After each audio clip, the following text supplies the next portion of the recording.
I'm going to show you how to use the PGA tools over at Daily Roto, lineup optimizers, betting tools, and we're starting right now. What's up guys, Joe Holka here. Welcome to another daily fantasy sports and betting video. If this is your first time here and you want to become a profitable DraftKings player and get better at betting, start now by subscribing to the channel. Definitely hit that notification bell so you don't miss anything along the way. And if you're already a Holkamaniac, you know what to do. Smash that like button and we'll get rolling. When choosing a lineup optimizer or what tools that you want to invest in for any sport, you really need to just make sure that the data they're using is back tested, that it's actually predictive. Talk a little bit about what makes a Daily Roto golf product different than what else is out there.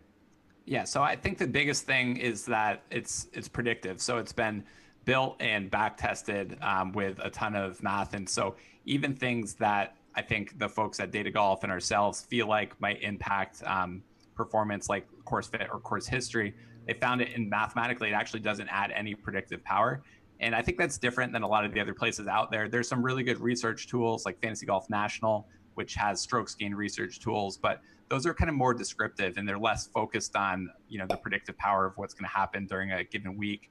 And so you can see that's, I think, one of the things. And then at the top, the ability to kind of toggle the variables, like Davis mentioned, I think is really valuable. So I tend to lean more on long-term form, but he mentioned that he's a short-term form guy. And so you can easily toggle those variables to kind of customize your own projections and increase the short-term form slider up to maybe 45. And Davis kind of also mentioned that course history is something that he believes in a little bit more. And so if you want to incorporate that into the projections, either because you think it matters in general or you think it matters specifically for this week, you can tweak that and it will automatically flow through to the projections. And then you can also adjust the scoring environment. So if the conditions are going to be really severe and it's not going to align with how the course played over the previous 5 years, you can kind of toughen the course up a little bit as well. And so all of that kind of makes it customizable for those metrics. And then I definitely think that the optimizer has kind of all the select features and settings you would want to build a 150 max MME build. Yeah, that's awesome that it kind of happens automatically to adjust the projections right away based on a few kind of way different short-term versus long-term type metrics. So I think that's really cool. Kind of when I was messing around with it earlier, I thought that was a really cool feature. By the way, guys, if you've ever found value in any of my videos or live streams, one of the best ways to support what I'm doing here for free is to throw me the follow over on Twitter. And if you're new to the community, I'm also trying to build up the Instagram. So if you could do me a favor, take 2 seconds in your day today and throw me the follow over there as well, and I really appreciate it. I think the best part about the Daily Roto product is its integration with Data Golf. So let's dive into a little bit of some of those features. The guys who do the Daily Roto projections are actually, we outsource it to this group, Data Golf. They do an awesome job with it. They're really mathematically based and do it in a different way than we would be capable of ourselves. And the stuff you mentioned definitely controls all the narrative as far as content, conversations, podcasts, videos, articles, and all of that. And each course definitely is different. They do have unique characteristics, but except on the outliers, the really short, narrow courses or the super long courses, what they've found is that course fit is actually not very predictive from a mathematical perspective. Kind of in the same way as like the defenses don't matter group in the NFL. Like it is not adding a ton of value compared to looking at the golfers' long-term form, short-term form, and adjusted round scores. And if anything, I would say that the course fit conversations in the PGA DFS community, while it's good content, I think oftentimes it kind of steers people onto the same plays and not necessarily from a predictive perspective. It's really more descriptive. There are kind of 3 main elements that go into the fantasy golf projections that we have. It's long-term form, the short-term form, so how they've been playing over the previous 3 months, and then course history, which is like how they've played specifically at this track before. And what Data Golf does is actually uses kind of like a decay process where they look at all that data and they weigh kind of the round 2 years ago, a little bit less than the round 23 months ago, a little bit less than 22, but they're still taking all of that into account and trying to come up with the projection for how a guy is going to play for this given week, and being able to use kind of a rolling basis rather than choosing arbitrary periods to kind of chop it off has added kind of more predictive power. Yeah, that's what I was going to ask. Like, how did they go about kind of picking those time periods? But at least it's not something that's super arbitrary in that way. Before we get back at it, if you like my work and you want to support my work, the number one way you can do so for free is by bookmarking my Amazon link and just using it in your everyday shopping. And a lot of people have found value in making it their homepage as well, just easier to remember, because it doesn't matter what you buy. As long as you use that link to get to Amazon, you're doing your part to support the channel. So if you do join the Amazon crew, definitely let me know in the comments and I'll be sure and give you a shout out on the next video. These days, with everyone rolling out 150 lineups in pretty much any sport, one of the biggest things you need in your lineup optimizer is the ability to do grouping, set rules, even shuffle. We'll explain that a little bit now. Two of the features that we have in the optimizer underneath the settings tab is the number of uniques. So that's number of unique players per lineup. And then also the shuffle. And the shuffle feature kind of gives you a random distribution of some of the top lineups. And those two things I use to try to ensure that it's one thing to control your ownership of individual players, but it can be really costly if you might have 40% JT, but all of it is grouped with the same value golfer. And so using the number of unique players per lineup and the shuffle, I think you're able to better diversify. Even if you're kind of keeping the same level of players in the pool, you're at least getting a distribution of the guys that they're paired up with. So Drew, bring me through a couple of these things on the optimizer in general. You mentioned a couple of these different things we can do as far as constraints and settings, but kind of show me a few of these things that I can change so people can actually see it on stream. Yeah, definitely. So at the top, the kind of default exposure, you can change the overall ownership for all the players. You could also do that at the individual level, but a lot of times I'll set it at like 40% max for any of the players. And then I'll try to set it up where I have at least 3 unique golfers in every lineup so that I make sure that my lineups, even if I have the right player constraints set, they're not going to cap too much. You can turn the shuffle on if you want a little bit of diversity. So I might run that between 5 and 15 for the shuffle setting. And then our ownership projections aren't yet live. They're usually live late Tuesday and then refreshed on Wednesday. But you could set a max public owned constraint of like 105% to make sure that the ownership on any of these teams isn't going to be too crazy in general. You can set up the number of desired lineups or lines, as our tech team likes to call them. 150, we're going to run 150 max. And then we also have kind of the min and max salary constraints, which I think are pretty familiar on most optimizers. If you wanted to leave salary on the table in a millionaire maker. Is that something that's viable in tournaments, like leaving salary on the table? Like how much would you do with something like that? Yeah, one of the guys in our DR Slack, Ponta01, shout out to him. He actually won 50K last weekend, and he had a 49.7K was his winning lineup, and he kind of optimized around lineups with that. I think that's a popular threshold to avoid kind of the casual users who are all filling out the full salary cap. I don't think it's necessary in every tournament, but I do think in the largest fields, like millionaire maker types, then you can try to avoid duplicates that way. And then I also mentioned kind of the minimum constraints as far as the data golf odds. So I like to set the percent to top 20 to be at least 20.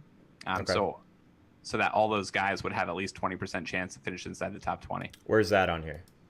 Just right under minimum constraints, percent to top 20. Minimum constraints. 2 down. Oh, got it. Okay, cool. So percent to top 20. So you can just basically put 20 in there, something like that. Yeah. Got it. Cool. Yeah, so that'll kind of filter down the player pool, and then you can run lineups that generate some pretty quickly. Yeah, let's see what happens here. So if we just hit the optimizer, takes a minute, and we are streaming. So it's still pretty quick anyway. So this is basically, so I guess one thing that I was asking, I was told to kind of ask about is like, are you building lineups ever in like groups as well? So not necessarily hitting it at 150 in the optimizer, but building kind of different groups. Like I know we mentioned correlation, but it's not so much of a golf type thing. Or are you just more or less like tweaking those type of settings? So I'll run them all at once, but if you we do have a groups feature. So if you wanted to make sure that every one of your lineups had at least one of the highest win probability golfers in the field, you could set a group and you could type in like Justin Thomas, Mark Leishman, Jordan Spieth, and you could kind of set up a group. If you click back to like the projections, you can set up a group of maybe the 5 golfers that are most likely to win the event. Oh, so you can set it right in the projections. Yeah, and you could set it to say like I want at least one of these golfers in every group. The other thing I would potentially do in a situation where I knew clearly who the chalk was going to be up top and in the value would be to create a group that said kind of play at most like 2 of these golfers and then list kind of the 6 or 7 highest owned players just to ensure that like I said, I think playing the chalk is okay to the extent that those are often the better plays, slightly better. Sure. But I think they're generally over owned, and so you definitely don't want to lump them all together. Man, there's a lot of different things you can do with that. I think that's cool that you can set like only this many for this certain player type of thing, or only this many from this group. I think that's like a really awesome feature. That's pretty much for all of your guys' sports, right? That's how your groups work. Yeah, definitely. And you can kind of set like the key rules too. So you can either do the groups in bulk, or you can do them to key off when you're using certain individual players. Just want to take a moment to thank everyone that's reached out about the one-on-one coaching. If you want a little bit more information about that, you can go to joeholka.com/coaching. But if you prefer to learn a group setting, a lot of people still don't realize that if they have an Amazon Prime account, and many people do these days, you automatically have access to a Twitch Prime subscription. And with that, you get access to our premium Discord chat, which is a great value on its own, and a ton of subscriber perks. But really, you're doing yourself a disservice if you're not at least checking out the live streams. Those are free, so make sure you follow over at twitch.tv/joeholka so you don't miss when I go live. I think one of the tools I'm the most excited to look into at Daily Roto is all the new things they have for betting, whether it's prop bets, whether it's head-to-head bets. So we talked a little bit about that as well, but it's definitely one of the spots where in PGA DFS, I definitely think it's growing, but the betting side of things I think could absolutely explode. That's another thing we're really excited about. The guys with Data Golf have done a fantastic job with the product in general this year, and the betting page has gotten a big upgrade. And so what we're able to do is track the Data Golf odds in different bet types, ranging from outrights to top 5 markets to top 20s. And we can do that across a variety of different sports books. So right now we're live with Sportsbook and Bet365, but we also have it set up for Bovada, FanDuel, MyBookie, some of the most popular places that U.S. players are placing wagers, whether online or in person. And this does a few different things. One, it kind of gives you like a little bit of math behind where there's value. And we ran a fund, kind of myself, Mike Leone, Drew Dinkmeyer, a betting fund last year, and we had really strong results betting on Sportsbook.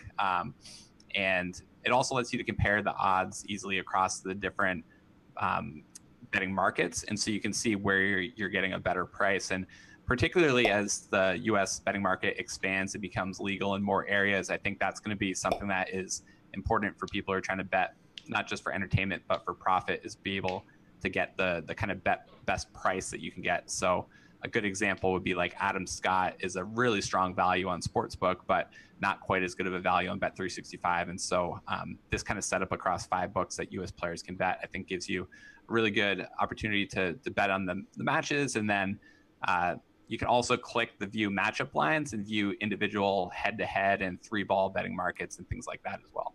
Awesome. Davis, what are you doing as far as like the betting size of things for golf? Because I know that that's something that's definitely going to be expanding as well. So give me a little heads up, or at least a peek under the curtain of what Davis is doing with PGA betting. I love to bet on golf. Probably the number one most fun thing to bet. If you have a sweat on a guy who's like 60-1 going into Sunday, like that's a very good, like you're just gonna have a lot of fun. And honestly, I'm still chasing the feeling of when Danny Willett won the Masters in 2015. That Pat touted I had a good, I think a $10 bet on 150-1, which is like obviously like I was just a college kid at the time, so that was pretty fun. I will probably be doing more of like the top 20s and head-to-heads this year, having access to the Data Golf tools. But like pretty much every event, I'll bet on 4 or 5 guys at like decent numbers. Probably, I won't bet on the favorites. Like I won't have Dustin Johnson at 8-1 anywhere. That's just kind of not. It's just not as fun. Although sometimes I guess it can be profitable. And then I like to after the cut happens on Friday night, generally look at the odds board and see if there's like anyone I think like pretty good price. Like this last weekend, I had Bryson at 12-1 on Friday night, I think. And, it didn't end up mattering because Xander caught fire on Sunday. But like that was a price that I really liked because he was only 2 strokes back. Yeah. So I think one of the things that I think is interesting too is like the head-to-head type betting stuff. So are you doing any of those as well? Yeah, head-to-head betting is that's actually a very good research tool I've found for DraftKings Golf, because sometimes you will see two guys listed at prices like they're like 20 to 1, 25 to 1, but their head-to-head matchup odds seem to indicate that there's been like big steam coming in from like big bets placed that have shifted the head-to-head odds that sometimes are not always reflected in the outright odds. So not only are those like profitable to bet, but they're like really good to look at for DraftKings Golf as well. If you want to learn more about how to become a profitable daily fantasy sports player and get better at betting, start now by hitting the subscribe icon in the bottom right hand corner so you don't miss anything. Thank you so much for watching, and I'll see you guys next time.